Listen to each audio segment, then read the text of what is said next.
እዚህ ጋር የምታዩት የተበጠበጠ ይሄ ለቦርጭ፣ ለሆድ ድርቀት፣ ለሆድ ህመም እንዲሁም ደግሞ ሆድ ውስጥ ላሉ ባክቴሪያዎች ራሱ ለማስወገድ ሆድን ለማለስለስ አንጀትን ለማለስለስ እና እዚህ ሆዳችን ውስጥ ቁስር አርጎ አንዳንድ ጊዜ ሁሉ አይደል እነሱን ነገሮች ለማስወገድ ሆዳችን ቀልል እንዲለን የሚያደርገንን ነገር ነው ማሳያችሁ።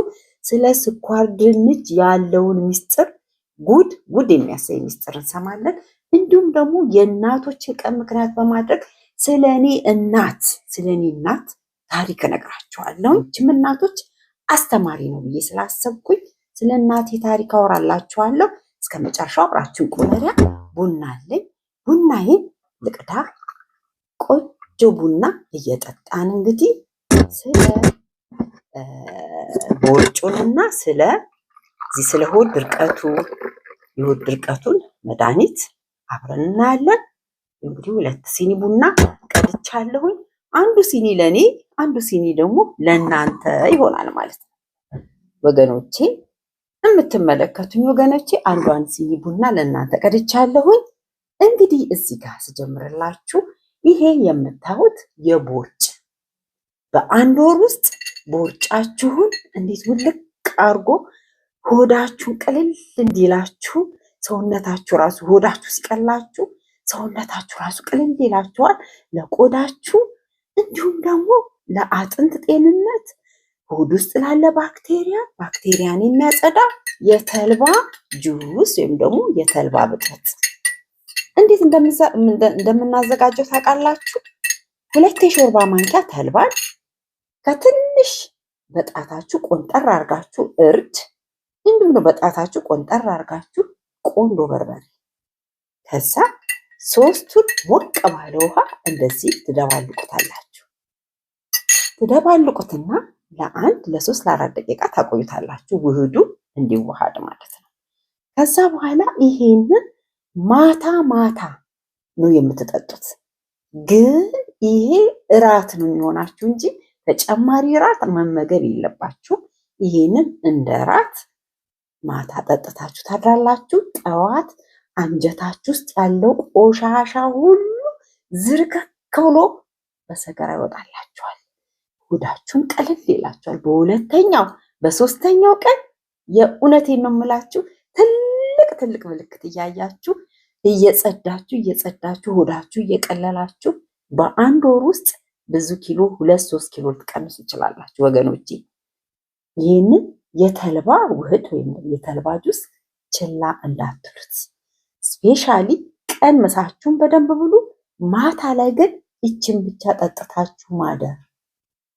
ይህን ከጠጣችሁ በኋላ ውሃ መጠጣት ትችላላችሁ። ግሪንቲ መጠጣት ትችላላችሁ። ትኩስ ነገር ሻይ መጠጣት ትችላላችሁ። ምግብ ግን በፍጹም ማታ ያለዚህ ሌላ ምግብ መመገብ የለብህም።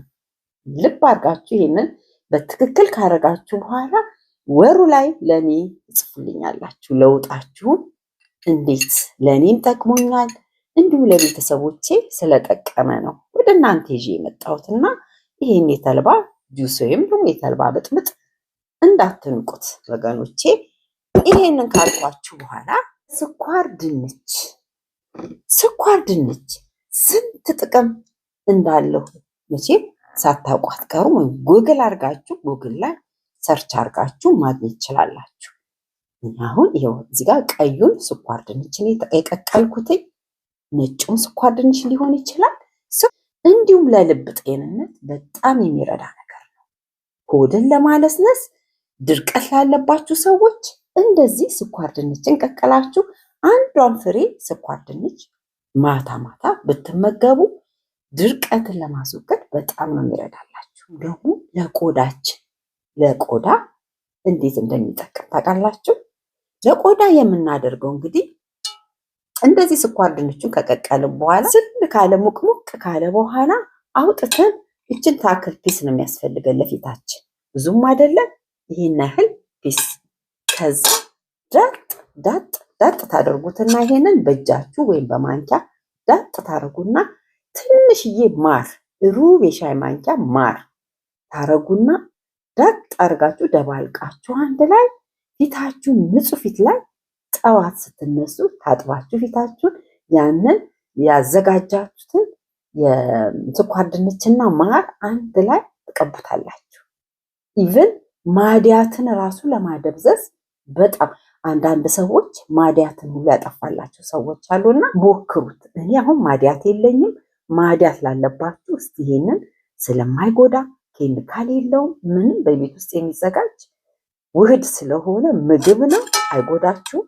ቅብት ታርጋችሁ ለ30 ለ40 ደቂቃ ከቆያችሁ በኋላ ታጥባችሁ ሞይስቸራይዚንጋችሁን መቀባት ይሄ በጣም ይጠቅማል። እንዲሁም ደግሞ ቆዳችንን ለማለስለስ የተጎዳ ቆዳ ለመጠገን፣ የተሰነጣጠቀ የደረቀ ቆዳ ለማለስለስ፣ አላስፈላጊ የሆነ ደረቅ ቆዳን ራሱ ለማስወገድ በጣም ነው የሚረዳው እና እንደዚህ የስኳር ድንችን በዚህ ዘዴ ተጠቀሙት። መብላቱ ደግሞ ለዳይጀሽን እንዲሁም ደግሞ አይረን እጥረት አለብን ለምትሉ ለአይረን እጥረት ራሱ በጣም ነው የሚጠቅመው። ስኳር ድንችን አትሊስት በሳምንት 2 ቀን ብትመገቡ ለልባችሁ ጤንነት፣ ኢቭን ለአይን፣ ለቆዳ የደም ዝውውርን ለማስተካከል በጣም ይረዳል። ስኳር ድንችን በዚህ ዘዴ እንጠቀመው እላለሁኝ። ቻሌንጅ ሰጥቻችኋለሁ። የ1 ወር የተልባ ጁስ ወይም ደግሞ የተልባ ብጥብጥ በመጠጣት ለውጣችሁን እኔም ጀምሬያለሁኝ። ለውጥ ለኔ ላይ አግኝቻለሁ። እናንተም ለውጥ ከዛ በፊት ይሆናል እዚህ ጋር ማዘር ዴይ ምክንያት በማድረግ የማዘር ዴይ አገልግል አዘጋጅቼ ነበረ። በጣም የሚጣፍጥ አገልግል ይኸውላችሁ።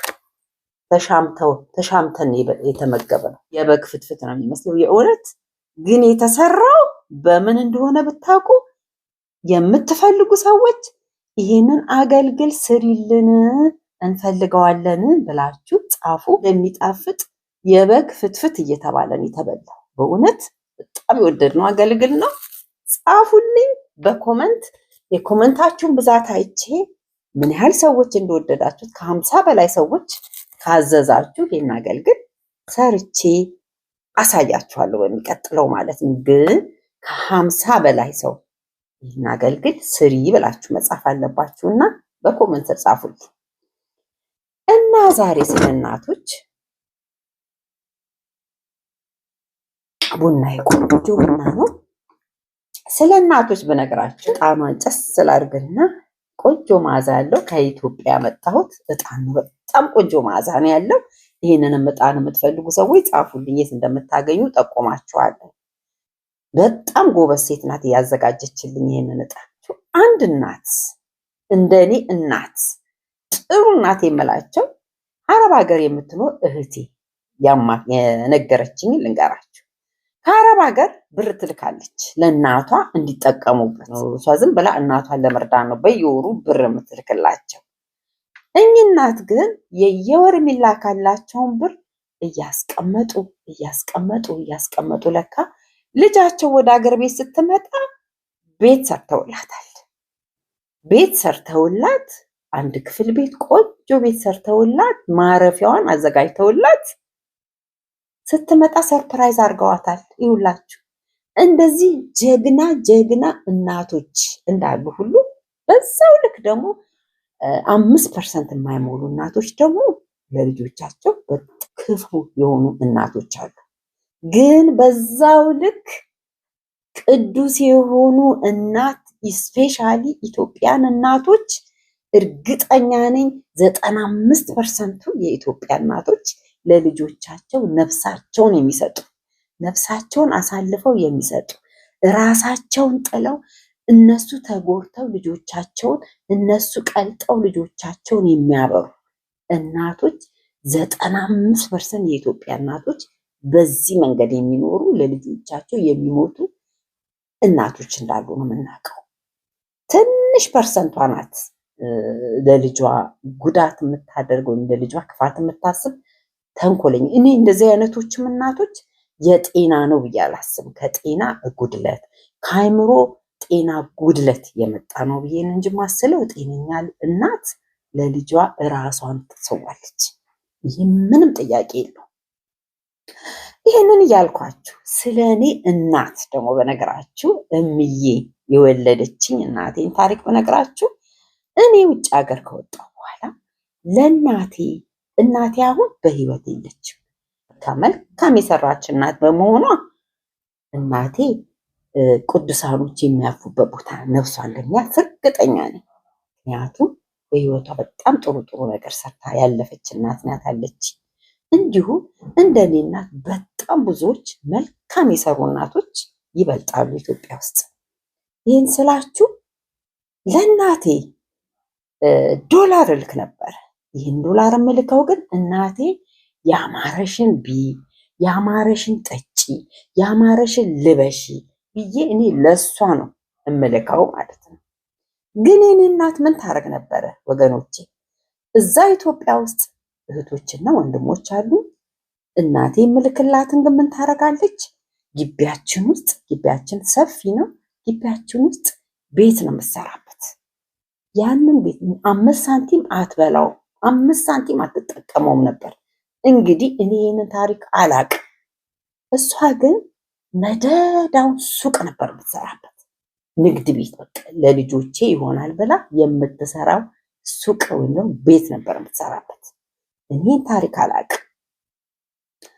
በኋላ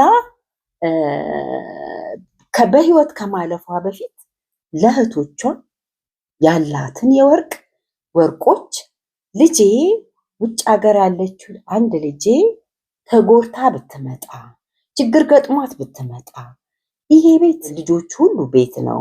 ምናልባት እድሉ ገጥሟት ይሄንን ከዚህ ንብረት ላታገኝ ትችላለች። ልጄ ተጎርታ ተሰቃይታ በሰው ሀገር ምን እንደምትሆን አላቅም። የእውነቴን ነው የምነግራችሁ። እንዴት አይነት እናቶች፣ ብልህ እናቶች ለልጁ ከራሳቸው አስበልጠው ለልጆቻቸው የሚያስቡ። ውጭ ሀገር ስለሄደች ልጄ አልደላት፣ ልጄ ምን እንደሚገጥማት አላቅም፣ ተመልሳ ወደ ሀገሯ ብትመጣ ምን ትሆናለች የሚለውን አስተሳሰብ ነው እናቴ የነበራት ማለት ነው። እንደዚህ የሚያስቡ በጣም ብዙ እናቶችና አባቶች ናቸው ያሉት ኢትዮጵያ ውስጥ እርግጠኛ ነኝ። ከዛ እኔ ምልክላትን ቤት ሰራችበት። ቤት እየሰራች ለራሷም አልተጠቀመች፣ ለራሷም አልለበሰችበት። ያንንም ቤት የምትሰራው ለልጆቼ ብላ ለልጆቼ ይሆናል። ገብቷችኋል? ከዛ ይቺ ልጄ ከውጭ ሀገር ብትመጣ ተጎርታ ብትመጣ እኔ በህይወት ከሌለሁን ይህንን የኔ ያለኝን ወርቅ ለልጄ ስጡ ብላ ያላትን ወርቅ በሙሉ ከዛ ከሚኖሩ ልጆቿ ይልቅ ለእኔ ውጭ ሀገር ላለሁት ልጇ ወርቆቿ የተናዘዘች እናት ናት። ይሄም ልላችሁ ያስቡት ምንድን ነው መሰላችሁ? በአሁን ሰዓት ብዙ እናቶች ውጭ ሀገር የሚሞቱ ልጆቻቸውን ገንዘብ ያገኛሉ፣ ገንዘብ አላቸው፣ ገንዘብ አምጡ እነሱ አላቸው ብለው ነው የሚያስቡት። ግን በውጭ ሀገር ላይ ያሉ አንዳንድ ልጆች ምን እንደሚገጥማቸው፣ ምን ህይወት ውስጥ እንዳሉ፣ እንዴት እንደሚኖሩ ማንም ሰው አያውቅም ወገኖቼ። እኔ እድለኛ ነኝ። እግዚአብሔር ፈቅዶ ምንም ክፉ ነገር ገጥሞኝ አያውቅም። በውጭ ስኖር ሁሉ ነገር እየሰራው በደንብ የተባረከ ኑሮ ልጆቼን እያሳደግኩ በትዳር የምኖር ሴት ነኝ። ምንም የእናቴ ምርቃት ምንም ክፉ ነገር ገጥሞኝ አያውቅም ውጭ ሀገር ላይ ማለት ነው። ይሄን የምልላችሁ ፈልጌ ነው። እናቴ ለራሷ እና ለሌሎቹ ሳይሆን ለእኔ ውጭ ሀገር በስደት ላለሁት እንዴት እንደምኖር ስለማታውቅ ያለኝን ወርቆቼን ለዛች ለልጄ ውጭ ላለችው ስትመጣ ይሄንን ለሷ ነው ብላ ተናዛ ወርቆቿን በህይወት ያለፈች ናት። አስቡት እንግዲህ እሷ ያልፍላታል፣ እሷ ሀብታም ናት፣ እሷ ገንዘብ አላት ብላ እኔ እንድጎዳ አላረገችም። ለእኔ ቢኖራትም ሰው ሀገር ላይ ምን ትሆናለች የሚለው ነገር ነው እናቴ ጋር ያለው። ትጎዳለች ብሎ ነው የምታስበው። ገብቷቸዋል? እንደዚህ የሚያስቡ እናቶች አሉ፣ አሁንም አሉ ኢትዮጵያ ውስጥ ምርጥ የሆኑ እናቶች፣ ምርጥ የሆኑ እህቶች፣ ምርጥ የሆኑ ወንድሞች አሉ ኢትዮጵያ ውስጥ ወገኖቼ። እንደዛው ደግሞ መጥፎ ክፉ እህትና ወንድሞች አሉ። ሰማን፣ ብዙ ታሪክ ሰማን ወገኖቼ። እና ይሄንን የእናቶችን ቀን መልካም የእናቶች ቀን ለክፉዎቹም ለደጎቹም ለመልካሞቹም እናት በመሆናቸው ብቻ መልካም የእናቶች ቀን ብዬ እመኛለሁ። እና እናት የፈለገ ቢርባት ቢጠማት የወለደችዋን ልጇን ነው የምታስቀድመው። ልጄ ምን ደረሰ ነው። አጠገቧ ያሉትን ትታ ሩቅ ያለችው ምን ትሆናለች ብላ የምታስብ እናት በጣም በየቤቱ ብዙ ናት። እንቅልፍ የማያጡ እኔ እናቴ ስትጸልይ ለእኔ በቃ ያቺ ውጭ ሀገር ያለችው ልጄን አደራ ጠዋት ማታ የምትጸልይ ምርቃቷ የእሷ ምርቃት ግን እግዚአብሔር አምላክ ምርቃቷ ጥሎ አልጣለኝም። ምንም ክፉ ነገር ነክቶኝ አያውቅም። ይኸው 2 ልጆች ወልጄ እግዚአብሔር ክብሩን ይመስገን። ይኸው የማዘር ዴይ ብለው 2ቱም ልጆቼ ካርድ ገዝተው ስጦታ አድርገው ይችን አበባ ራሱ ከወንዱ ልጄ ነው። ልጄ የአንገት ጌጥ አርጋ ስጦታ በጠዋት ሃፒ ማዘር ዴይ ብለው አስደስተውኝ በጣም ደስ የሚል ፕሮግራም ያሳለፈ ነው። ምን ልላችሁ ፈልጌ ነው፣ የእናቴ ምርቃት ለእኔም ደርሷል። ምርቃት የእናቶች ምርቃት ይደርሳችኋል ወገኖቼ። እናት ከመረቀች ከአፏ ከወጣ ምርቃት ይደርሳል። እንዲሁም ካዘነችባችሁ ካዘነች ሀዘኗ ወዲያው ነው የሚደርሰው የእናት። ጥንቃቄ አድርጉ፣ ለእናቶቻችሁ ጥንቃቄ አድርጉ። እናቶቻችሁ በህይወት እስካሉ ድረስ እናቶቻችሁን ጥቀሙ በተቻላችሁ መጠን። ሀገር ውስጥም ያላችሁ በጉልበታችሁም ይሁን በፈገግታችሁ በመልካም ነገራችሁ እናታችሁን መጥቀም ትችላላችሁ። ገንዘብም ባይኖራችሁ በመልካም ነገር በማውራት እናታችሁን እየደወላችሁ በመጠየቅ እናታችሁ ጋር ጥሩ ኮሚኒኬት በማድረግ እወድሻለሁ እናቴ በማለት ገንዘብ ባይኖራችሁ ሻሽ ገዝታችሁ በመስጠት። እኔ ተማሪ ሆኜ እንኳን ገንዘብ ሳገኝ ለእናቴ ሻሽ ገዛ ነበር በአቅሜ። ምንም ሳይኖረኝ ካለች ላይ ለእናቴ ደስ እንዲላት ፈልግ ነበር። ቡና አፈላላት ነበረ፣ በቃ እንከባከባት ነበር። ደስ ነው የሚለኝ ቡና ማፍላት፣ ከእሷ ጋር ማውራት፣ ከእሷ ጋር በጣም ነበር የምወደው። ውስጤ ደስተኛ ነው በቃ ለእናቴ የማደርገው ነገር ማለት ነው። እና ምን ልላችሁ ፈልጌ ነው፣ ለእናታችሁ ያረጋችሁት ነገር ዋጋ አለው፣ ክፍያ አለው። ምርቃታቸው ደግሞ ቶፕ በቃ የእናታችሁ ምርቃት ነው የትም የሚያደርሳችሁና እናቶቻችሁን ቡና የምታፈሉላቸው ለእናቶቻችሁ ቀላል ነገር እንዳይመስላችሁ። እናትሽ ከውጭ ደክማ ስትመጣ ቡና ሌላ ስራ ባሰሪ ቡና ሟቅ አርገሽ ቤቱን አቅርበሽላት ሽሮ ሰርተሽ ጎመን ሰርተሽ ምን ሰርተሽ ይኸው እናቴ ቤቱን ጽድት አርገሽ እናትሽ ደስ ሲላት አንቺ ደስ ይልሻል። እናትሽ ስትደሰት እናትሽ ስትመርቅሽ የአንቺ ህይወት ይጀምራል። የአንቺ ህይወት ያኔ ነው መስራት የሚጀምረው ወገኔ። ባለሽበት ቦታ ምርቃቱ ያሰብሽው የምትሄጅበት የምትሰሪው የምትመኙ ነገር እየተጀመረ ይሄዳል። ምንም ባይኖራችሁ ፈገግታችሁ ለእናታችሁ ፍቅርን ስታሳዩ ለእናታችሁ ባላችሁ ነገር እናታችሁን ስታስደስቱ እናንተ ውስጣችሁ ደስ ይለዋል። እግዚአብሔር ይደሰታል። የእውነት እግዚአብሔር አምላክ ደስ ነው የሚለው። ምክንያቱም በእናታችን ላይ 9 ወር ነው የተሰራ ነው። በእናታችን ወር ውስጥ የተቀመጥነው 9 ወር ቀላል አይደለም። ኮሚኒኬሽኑ ከባድ ነው። ይህንን ስል አባቶችን አታድርጉ ማለት አይደለም። ዛሬ የእናቶች ቀን ምክንያት በማድረግ ስለሆነ ስለ እናቶች ያወራሁት። ጥሩ አባቶች፣ ጀግና አባቶች አሉ። አገርን ያስከበሩ፣ አገርን ቀጥ አድርገው ለዚህ ለምንኖር ለአሁን ላነልባት ሀገር ያቆሙ የኛ አባቶች ናቸው እና አባቶችም የሚመሰገኑ ለአባቶቻችንንም ክፉ እንኳን ቢሆኑ አባቱን ክፉ እንኳን ቢሆን ልታከብረው ልታመሰግነው አባቴ ብለህ ልታመሰግነው ግድ ነው እና እግዚአብሔር የተመሰገነ ይሁን። የኔ እናት ይኸው እንግዲህ እናቶችን ቀን ምክንያት በማድረግ ስለ እናቴ እስከ ዛሬ ያልነገርኳችሁ ዛሬ ልንገራችሁ ብዬ ነውና እንደኔ አይነት እናት በየቤቱ በየጓዳው አለች። አክብሯት፣ አመስግኗት። አጠገባችሁ ስትሆን ላይታወቃችሁ ይችላል። ከአጠገባችሁ ስትለይ ወይ ደግሞ ከሀገር ስትወጡ እናታችሁን ርቃችሁ ስትኖሩ የእናታችሁን ጉዳት የእናታችሁን ጥቅም በደንብ ታያላችሁ ወገኖቼ። እና እናታችንን በያለንበት ቦታ እናመስገን። እናታችንን እንድትመርቀን የተቻለንን መጠን እናድርግ እላለሁ። እንዲሁም ደግሞ እህቶችም አሉ፣ ጥሩ መልካም እህቶች፣ ጥሩ ወርቅ የሆኑ እህቶች አሉ። ስለ እኔ እህት ደግሞ ስለ አንድ እህቴ በነገራችሁ እሷ ጋር ገንዘብ ልክ አስቀምጥ ነበረ። እነዛንም ማስቀመጣቸውን ገንዘቦች እኔ ስለ መሬት፣ ስለ ቦታ፣ ስለ ቤት ምንም በቃ ልጅነትም ስላለኝ ምንም ነገር አላስብም። ያቺ እህቴ ግን ቦታ ትገዛበታለች፣ መሬት ማለት ነው። መሬት ትገዛና በእኔ ገንዘብ ያንን መሬት ትይዛለች። ምንድነው ሀሳቧ? ይቺ ልጅ ናት፣ ልጅነት አላት። አንድ ቀን ይሄ ቦታ ሊያስፈልጋት ይችላል፣ ልትፈልገው ትችላለች። ግን ደግሞ ካልፈለገችው ይሄን ቦታ አልፈልገውም እንኳን ብትል ገንዘቧ የትም አይወድቅም፣ ሸጣ ገንዘቧን ታገኛለች በሚል እህቴ በጣም ነው የምወድሽ።